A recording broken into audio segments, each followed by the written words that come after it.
Recorded Books presents No Strangers Here by Carlene O'Connor, narrated by Emily O'Mahony. First, this book is dedicated to my parents.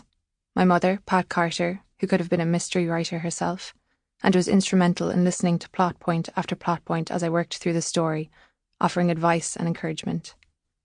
Next, to my late father, Carl Carter. Forever in our hearts. I love you, Dad. I hope you are soaring like an eagle. I also need to give a nod to Fungi the dolphin. I didn't get to meet you, but you brought joy to so many people and are missed. This book is also dedicated to the veterinarians for all the work you do despite the many hardships the profession brings. And last, to the people of Dingle. Let me tell my readers this is a work of fiction, and none of the murderous bits are based on the lovely people who live there. There are no strangers here, only friends you haven't yet met. William Butler Yeats. Chapter 1. Downtown Dingle was coming back from the dead to celebrate Saoirse Griffin's 13th birthday. Bang on time. She planted herself alongside the Fungi the dolphin statue, the primo spot to witness the sun's demise.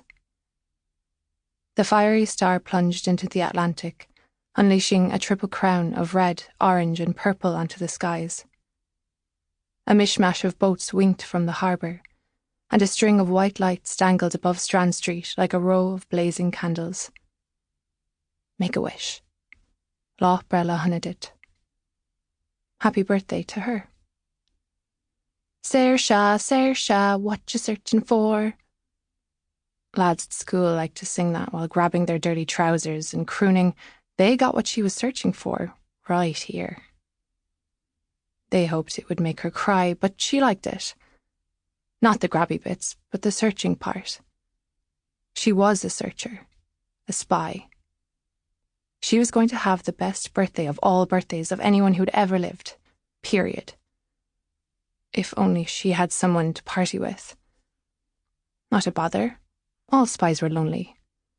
It took guts to conquer this world alone. And Saoirse wasn't going to waste a single minute crying over it. Dry your eyes, her mammy always said. Now. She placed the palm of her hand on the dolphin's bronze head, wishing it was slick and grey, wishing Fungi was still with them, wondering if he was out there all alone, chirping into the depths of the ocean, fighting his way back to her. Fungi had been the town dolphin for more than 30 years. Saoirse couldn't imagine ever being that old. Her mum said he had gone off to die, that it was nature's way. Nature could stuff it.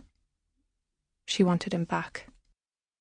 After a gloomy spring when folks either wrestled with brellies twisting in the wind or darted in and out of the colourful shops, pubs and restaurants cloaked in hooded raincoats, a warm start to June was breathing life back into her harbour town. Strand Street teemed with revellers and mourners. A dance for old people was being held at one end of the street, and a wake for a dead mammy at the other.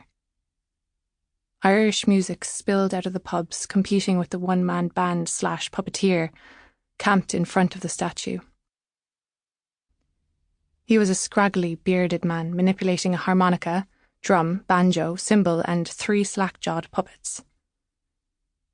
With their pale wooden faces, frozen eyes, and gaping red mouths, they looked like miniature corpses being forced to hop up and down just to entertain the living. She knew how they felt. Controlled, unhappy, forgotten. Like the dead people who got embalmed so living people could drape over the caskets and wax on about how beautiful they looked now that they were dead. Saoirse would never understand adults. She still couldn't decide what she wanted to happen to her body when she died, and sometimes it kept her up late into the night. She wondered if the dead mammy was going to be embalmed or sunburned. Soon, tourists encircled the puppet man, euro clutched in their foolish hands. It would do no good to try and nick any of his tips. She'd done that once and it was faster than he looked. He had chased her all the way down to the harbour, forcing her to drop €10 even though she had only taken 5, just so she could get away. Sample complete. Ready to continue?